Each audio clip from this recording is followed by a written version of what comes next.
नमस्कार। The deep dive में आपका स्वागत है और विषय है संविधान निर्माण। हमारा मिशन बिल्कुल साफ है, इस पूरे लेक्चर को 100% मुकम्मल, स्ट्रक्चर्ड और एग्जाम ओरिएंटेड नोट्स में बदलना। हम सिर्फ कहानी नहीं सुनेंगे, बल्कि हर एक डिटेल, हर फैक्ट और हर एग्जाम हिंट को पकड़कर एक ऐसी गहरी पड़ताल करेंगे जिसके बाद लेक्चर दोबारा देखने की जरूरत ही न पड़े। बिल्कुल।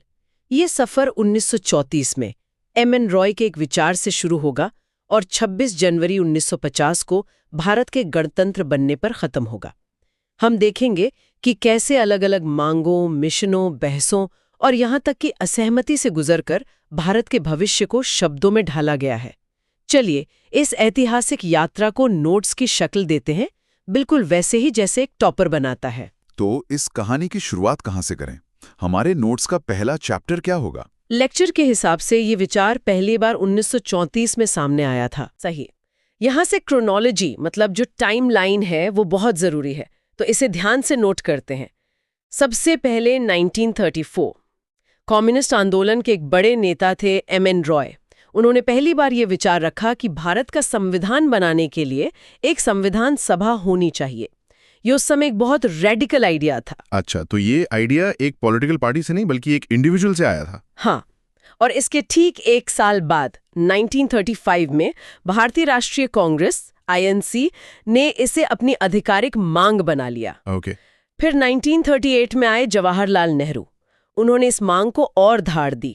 उन्होंने घोषणा की कि स्वतंत्र भारत का संविधान बनेगा, लेकिन दो बहुत जरूरी शर्तों पर। अच्छा, 1935 में कांग्रेस ने मांग तो कर ही दी थी, तो फिर 1938 में नेहरू के बयान में ऐसा क्या खास था? ना नहीं था, वो दो शब्द बहुत महत्वपूर्ण थे। पहला, बिना किसी बाहरी हस्तक्षेप। इसका मतलब था कि अब हम ब्रिटिश सरकार से कोई रियायत नहीं मांग रहे थे, हम अपना अधिकार जता रहे थे कि संविधान बनाना हमारा काम है, आपका नहीं। Right, a declaration of sovereignty. Exactly. और दूसरा, वयस्क मताधिकार। ये एक ऐलान था कि नया भारत कुछ गिने चुने लोगों का नहीं, बल्कि हर आम नागरिक का होगा, जिसे वोट देने का अधिकार होगा। ये उस समय के लिए क्रांतिकारी सोच थी। समझ गया। ये मांग को एक सैद्धांतिक, एक फिलोसॉफिकल बेस देने जैसा था। लेकिन अंग्रेजों ने इसे इतनी आसानी से तो नहीं माना होगा। उन्होंने इसे टालने की पूरी कोशिश की होगी। बिल्कुल, उन्होंने टाला, लेकिन फिर आया द्वितीय विश्व युद्ध और उसके दबाव ने उन्हें मजबूर कर दिया। तो 1940 में आया ऑगस्ट प्रस्ताव, ऑगस्ट ऑफर। ये पहला मौका था जब ब्रिटिश सरकार ने सैद्धांतिक रूप से मतलब इन प्रिंसिपल इस मांग को स्वीकार किया, पर असल में कुछ दिया नहीं, बस मान लिया। एक तरह से बस बात रखने के लिए। हाँ, फिर 1942 में आया Cripps mission. Sir Stafford Cripps एक प्रस्ताव लेकर आए जिसमें डोमिनियन स्टेटस की बात थी, वो भी युद्ध के बाद। अच्छा, ये वही प्रस्ताव है जिसे गांधी जी ने दिवालिया हो रहे बैंक का पोस्ट डेटेड चेक कहा था। ये मुहावरा इतना सटीक क्यों था? देखिए, गांधी जी का ये कहना सिर्फ एक अच्छा मुहावरा नहीं था, ये उस वक्त की पूरी भावना थी। सही। अंग्रेज कह रहे थे कि युद्ध के बाद देखेंगे, जबकि भारत कह रहा था कि हमें अपना भविष्य अभी चाहिए। ये भरोसे की कमी का सबसे बड़ा सबूत था, और मुस्लिम लीग ने भी इसे खारिज कर दिया। क्यों? उनकी क्या आपत्ति थी? क्योंकि उनकी मांग थी अलग पाकिस्तान, जिस पर क्रिप्स मिशन बिल्कुल चुप था। तो फिर रास्ता कैसे निकला? निर्णायक मोड़ कब आया? वो मोड़ था 1946 का कैबिनेट मिशन। इसमें 3 सदस्य थे, Lord Pethick Lawrence, sir Stafford Cripps और ए.वी. अलेक्जेंडर। इन्होंने मुस्लिम लीग की 2 संविधान सभाओं की मांग तो खारिज कर दी, लेकिन एक ऐसी योजना रखी जिसे लगभग सभी ने मान लिया। और इसी योजना के तहत नवंबर 1946 में हमारी संविधान सभा का गठन हुआ। ये हमारे नोट्स का पहला माइलस्टोन है। तो योजना बन गई। अब आते हैं उस योजना की बारीकियों पर, वो एग्जाम ओरिएंटेड डिटेल्स जहां से सीधे सवाल बनते हैं। कैबिनेट मिशन ने सीटों का बंटवारा कैसे किया था? ये आंकड़े बहुत जरूरी हैं। कुल सदस्य संख्या 389 निर्धारित की गई। 389, ओके। इसका बंटवारा इस तरह था, ब्रिटिश भारत के लिए 296 सीटें और देसी रियासतों यानी प्रिंसली स्टेट्स के लिए 93 सीटें। ब्रिटिश भारत की 296 सीटों को भी आगे बांटा गया था। 11 गवर्नर्स के प्रांतों से 292 सदस्य और 4 चीफ कमिश्नर्स के प्रांतों से 4 सदस्य। और वो 4 चीफ कमिश्नर्स के प्रांत कौन से थे? लेक्चर में इसे याद रखने की एक मजेदार ट्रिक थी। हाँ, ये ट्रिक हमेशा काम आती है। ABCD ए से अजमेर मेवाड़ा, बी से बलूचिस्तान, सी से कुर्ग और डी से दिल्ली। इसे जरूर नोट कर लें। ABCD, simple. और सबसे बड़ा सवाल जो अक्सर कंफ्यूजन पैदा करता है, क्या ये चुनाव डायरेक्ट था? क्या आम जनता ने वोट दिया था? यही वो पॉइंट है जहां यूपीएससी और दूसरे एग्जाम्स फंसाते हैं। इसका जवाब है नहीं, चुनाव प्रत्यक्ष डायरेक्ट नहीं था। संविधान सभा के सदस्य वयस्क मताधिकार पर नहीं चुने गए थे। तो फिर उन्हें चुना कैसे गया था? इसे आसान भाषा में समझते हैं। चुनाव का तरीका था आनुपातिक प्रतिनिधित्व की एकल संक्रमणीय मत पद्धति, मतलब proportional representation by means of single transferable vote. ये तो काफी टेक्निकल साउंड करता है। पर इसका मतलब ये था कि जो प्रांतीय विधानसभाओं यानी प्रोविंशियल असेंबलीज के सदस्य पहले से चुने हुए थे, उन्होंने वोट डालकर संविधान सभा के सदस्यों को चुना। तो ये एक अप्रत्यक्ष चुनाव था। इस तरीके से ये इंश्योर हुआ कि कांग्रेस के अलावा दूसरी आवाजों को भी उनकी संख्या के अनुपात में प्रतिनिधित्व मिले। समझ गया। तो जुलाई अगस्त 1946 में चुनाव हुए। नतीजों ने साफ कर दिया होगा कि देश किस दिशा में जा रहा है। बिल्कुल, नतीजों ने देश की राजनीतिक तस्वीर साफ कर दी। कांग्रेस को मिली 208 सीटें, मुस्लिम लीग को 73 सीटें और जो बाकी छोटी पार्टियां और निर्दलीय थे उन्हें मिली 15 सीटें। और देसी रियासतों का क्या? उनकी 93 सीटें। वो सीटें शुरुआत में खाली रहीं। उन्होंने खुद को इस प्रक्रिया से अलग रखने का फैसला किया। वो वेट एंड वॉच मोड में थे। एक बहुत जरूरी फैक्ट डॉक्टर अंबेडकर के चुनाव को लेके, जिसमें अक्सर गलती होती है। हाँ, ये एक क्लासिक कंफ्यूजन पॉइंट है। डॉक्टर BR अम्बेडकर पहले पूर्वी बंगाल यानी अनडिवाइडेड बंगाल से चुने गए थे, लेकिन देश के विभाजन के बाद वो क्षेत्र पाकिस्तान में चला गया, उनकी सीट चली गई। ये एक बड़ी समस्या थी क्योंकि उनके बिना संविधान निर्माण अधूरा था। तो फिर वो वापस कैसे आए? तब उन्हें बंबई प्रेसिडेंसी की पुणे सीट से MR जयकर के इस्तीफे के बाद एक उपचुनाव में चुनकर लाया गया। ये उनके महत्व को दिखाता है। तो अब सभा बन चुकी है, सदस्य चुने जा चुके हैं। चलिए अब उस सेंट्रल हॉल में चलते हैं जहां इतिहास लिखा जा रहा था। पहली बैठक 9 दिसंबर 1946। 9 दिसंबर 1946, एक ऐतिहासिक दिन। लेकिन शुरुआत अच्छी नहीं थी। मुस्लिम लीग ने इसका बहिष्कार किया और अलग पाकिस्तान की मांग पर अड़े रहे। इसलिए केवल 211 सदस्य ही उपस्थित थे। अच्छा, इसी पर विंस्टन चर्चिल ने तंज कसा था। हाँ, उन्होंने कहा ये एक ऐसा विवाह है जिसकी दुल्हन गायब है। तो जब सभा बैठी, पहला अध्यक्ष कौन बना? फ्रांस की एक परंपरा है कि पहली बैठक में सदन के सबसे वरिष्ठ सदस्य को अस्थायी अध्यक्ष बनाया जाता है। उसी तर्ज पर सभा के सबसे वरिष्ठ सदस्य डॉक्टर सच्चिदानंद सिन्हा को अस्थायी अध्यक्ष, टेम्परेरी प्रेसिडेंट, चुना गया। Okay, for the first day. हाँ, और यहाँ एक और एग्जाम ओरिएंटेड फैक्ट है। आचार्य JB कृपलानी ने उन्हें आसन ग्रहण करने के लिए आमंत्रित किया था और वही संविधान सभा को संबोधित करने वाले पहले व्यक्ति बने थे। ये तो हुई अस्थायी व्यवस्था। फिर स्थायी नियुक्तियां 2 दिन बाद 11 दिसंबर 1946 को हुई। हाँ, 11 दिसंबर 1946 को सभा ने अपने स्थायी पदाधिकारी चुने। स्थायी अध्यक्ष बने डॉक्टर राजेंद्र प्रसाद। 2 उपाध्यक्ष भी चुने गए, HC मुखर्जी और VT कृष्णमाचारी। और संवैधानिक सलाहकार? संवैधानिक सलाहकार थे सर BN राव। ये एक बहुत बड़ा नाम है। वो एक सिविल सर्वेंट और कानून के ज्ञाता थे जिन्होंने 60 देशों के संविधानों का अध्ययन करके संविधान का पहला कच्चा मसौदा तैयार किया था। और फिर आया वो ऐतिहासिक दिन जब भारत के भविष्य की नींव का पत्थर रखा गया। 13 दिसंबर 1946। 13 दिसंबर 1946 जवाहरलाल नेहरू ने ऐतिहासिक उद्देश्य प्रस्ताव ऑब्जेक्टिव्स रेजोल्यूशन पेश किया। ये सिर्फ एक प्रस्ताव नहीं था, ये नए भारत का कह सकते हैं मिशन स्टेटमेंट था। इसमें भारत को एक स्वतंत्र, संप्रभु, गणराज्य, इंडिपेंडेंट सॉवरेन रिपब्लिक घोषित करने का संकल्प था जो अपने सभी नागरिकों के लिए न्याय, स्वतंत्रता और समानता सुनिश्चित करेगा। और यही प्रस्ताव बाद में हमारे संविधान की आत्मा बना, यानी हमारी प्रस्तावना। बिल्कुल। इस पर लंबी बहस हुई और आखिरकार 22 जनवरी 1947 को इसे सर्वसम्मति से स्वीकार कर लिया गया। यही प्रस्ताव आगे चलकर हमारे संविधान की प्रस्तावना, प्रियम्बल का आधार बना। तो अब सभा बन गई, उद्देश्य तय हो गए, लेकिन संविधान लिखने का इतना बड़ा काम कोई एक व्यक्ति तो कर नहीं सकता था, इसे बांटा गया होगा। हाँ, असली काम था संविधान का ड्राफ्ट तैयार करना और इसके लिए खास तरीका अपनाया गया, समितियां बनाना। संविधान सभा ने काम को आसान बनाने के लिए कई समितियां बनाई और लेक्चर में इन्हें याद करने की कुछ शानदार ट्रिक्स हैं जो नोट्स के लिए परफेक्ट हैं। चलिए उन ट्रिक्स को अपने नोट्स में शामिल करते हैं। शुरुआत करते हैं नेहरू जी से। पहली ट्रिक है संघ यूनियन से जुड़ी समितियों के लिए। संघ शक्ति समिति और संघीय संविधान समिति दोनों के अध्यक्ष जवाहरलाल नेहरू थे। ट्रिक सीधी है, जहां भी संघ शब्द आए वहां नेहरू का नाम याद रखें, क्योंकि वो देश के पहले प्रधानमंत्री थे। और प्रांतों को जोड़ने का काम सरदार पटेल ने किया था, तो उनसे जुड़ी भी कोई ट्रिक होगी? हाँ, प्रांतीय संविधान समिति के अध्यक्ष सरदार पटेल थे। ट्रिक, प्रांतों को किसने जोड़ा? लौह पुरुष पटेल ने। इसी तरह मूल अधिकार व अल्पसंख्यक परामर्श समिति के अध्यक्ष भी पटेल ही थे। इसकी ट्रिक, नागरिकों के अधिकारों की रक्षा कौन करता है? देश का गृह मंत्री, जो उस समय पटेल थे। बहुत बढ़िया। और सभा के संचालन यानी स्टीयरिंग से जुड़ी समितियों का क्या? प्रक्रिया नियम समिति और संचालन समिति, स्टीयरिंग कमेटी, दोनों के अध्यक्ष डॉक्टर राजेंद्र प्रसाद थे। ट्रिक ये है, सभा में नियम कौन बनाता है?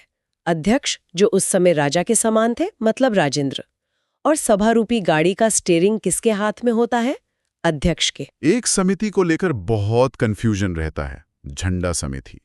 कई किताबों में अलग अलग नाम मिलते हैं। हाँ, इसे नोट करना बहुत जरूरी है। तदर्थ झंडा समिति ad hoc committee on national flag के अध्यक्ष डॉक्टर राजेंद्र प्रसाद थे। लेक्चर में साफ बताया गया है कि कई किताबों में जेबी कृपलानी का नाम लिखा है, जो कि गलत है।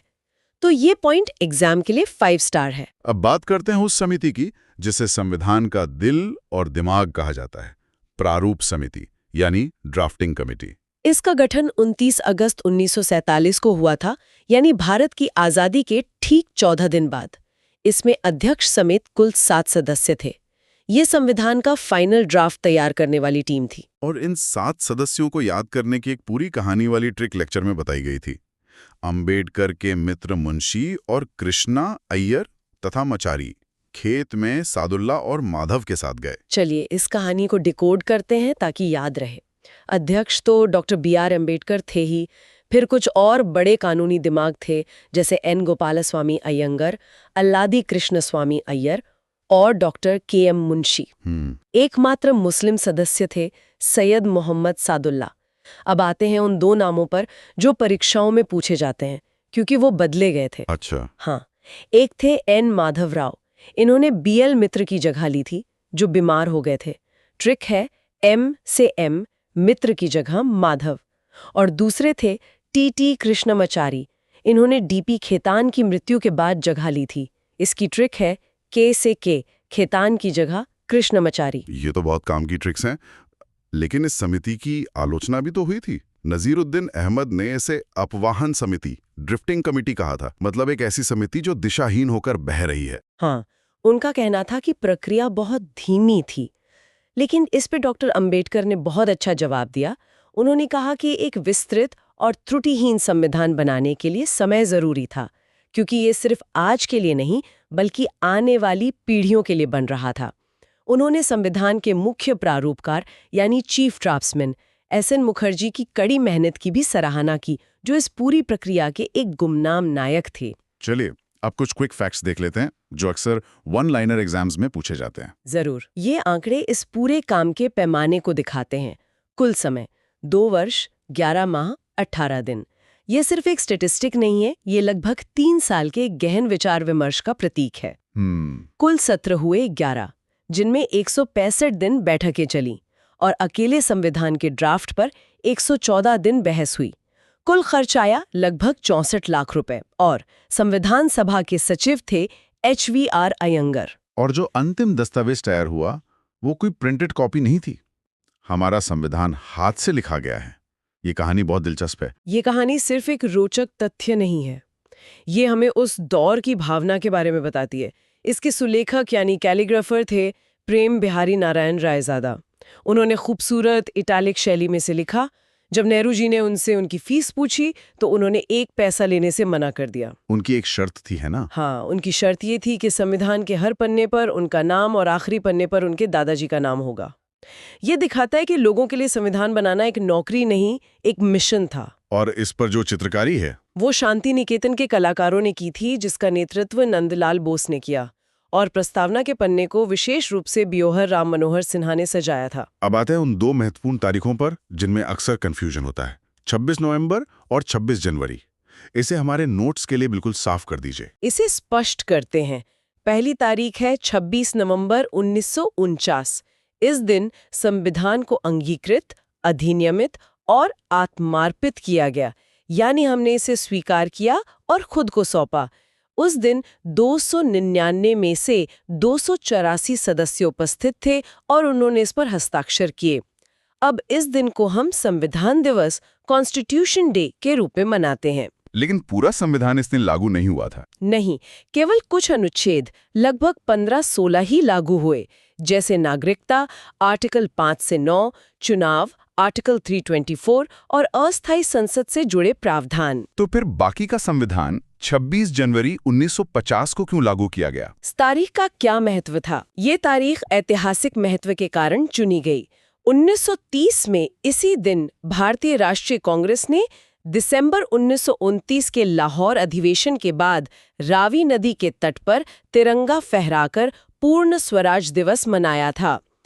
उस ऐतिहासिक दिन की याद को हमेशा जिंदा रखने के लिए ये तारीख हमारे गणतंत्र दिवस के लिए चुनी गई। ये नए भारत को आज़ादी के संघर्ष से जोड़ने का एक तरीका था। एक अच्छी तैयारी के लिए सिर्फ तथ्य जानना काफी नहीं होता, आलोचनाओं को समझना भी जरूरी है। संविधान सभा की क्या मुख्य आलोचनाएं थी? हाँ, मुख्य आलोचनाएं ये थीं।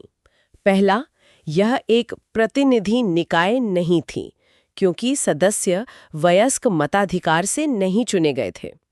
दूसरा, इसमें संप्रभुता का अभाव था, क्योंकि इसका गठन ब्रिटिश सरकार के प्रस्तावों से हुआ था। हालांकि 1947 के बाद ये पूरी तरह संप्रभु हो गई थी। तीसरा, लॉर्ड विस्काउंट साइमन ने इसे हिंदुओं का निकाय कहकर इसकी विविधता पर सवाल उठाया। और चौथा, सर आइवर जेनिंग्स ने इसे वकीलों का स्वर्ग कहा। वकीलों का स्वर्ग, ऐसा क्यों? क्योंकि इसमें वकीलों और राजनीतिज्ञों का प्रभुत्व था, जिस कारण भाषा थोड़ी जटिल हो गई। लेकिन क्या ये कहना पूरी तरह से ठीक है? आखिर संविधान एक कानूनी दस्तावेज है। क्या वकीलों का प्रभुत्व होना इसकी मजबूती की वजह नहीं बना? ये एक बहुत अच्छा काउंटर आर्ग्यूमेंट है। हाँ, भाषा जटिल है, लेकिन इसी कानूनी सटीकता की वजह से हमारा संविधान इतना मजबूत और टिकाऊ साबित हुआ है। इसने व्याख्या के लिए बहुत कम जगह छोड़ी, जिससे देश को स्थिरता मिली।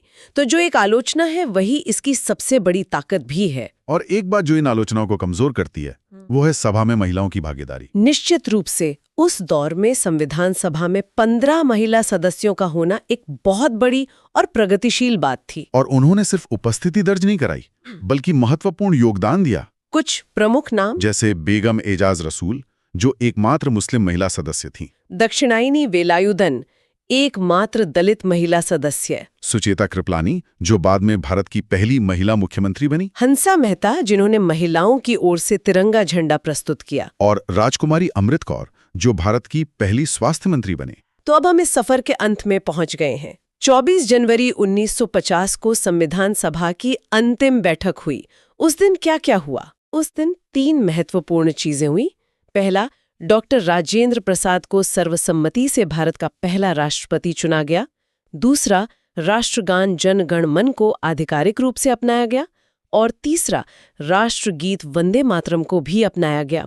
इसके बाद संविधान सभा भंग हो गई और 1952 में पहले आम चुनाव होने तक भारत की अंतरिम संसद के रूप में काम करती रही। चलिए, परीक्षा से ठीक पहले वाले स्टाइल में इस पूरे सफर का एक क्विक रिवीजन करते हैं। पहली मांग एम.एन. रॉय 1934, गठन कैबिनेट मिशन 1946, कुल सीटें 389, पहली बैठक 9 दिसंबर 1946। उद्देश्य प्रस्ताव 13 दिसंबर 1946, प्रारूप समिति अध्यक्ष अंबेडकर। संविधान पारित 26 नवंबर 1949 और पूर्ण रूप से लागू 26 जनवरी 1950। बिल्कुल सही। ये इस पूरी यात्रा का सार है, जो हर स्टूडेंट की उंगलियों पर होना चाहिए। तो ये थी संविधान निर्माण की कहानी, जिसे हमने परीक्षा के नजरिए से नोट्स में ढाला है। हमने हर उस डिटेल को पकड़ने की कोशिश की है जो लेक्चर में थी, तथ्यों से लेकर ट्रिक्स तक और उनके पीछे के। याद रखने वाली बात यह है कि संविधान सिर्फ एक किताब नहीं है, ये एक जीवित दस्तावेज है। लिविंग डॉक्यूमेंट है। आज की हमारी चर्चा ने इसके बनने की प्रक्रिया को समझा। वीडियो को लाइक, शेयर और सब्सक्राइब जरूर करें।